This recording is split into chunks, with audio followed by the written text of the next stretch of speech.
Today we're making spinach, so I'm going to cut it up. Cleaning out the stem and breaking it up.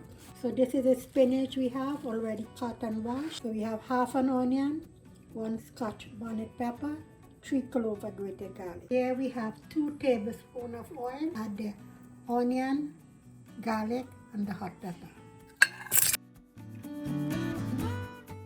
Now we're going to add the spinach. That's half a teaspoon of salt. That's not salt.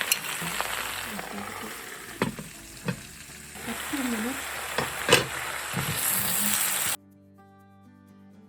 After cooking for 8 minutes, it's finished.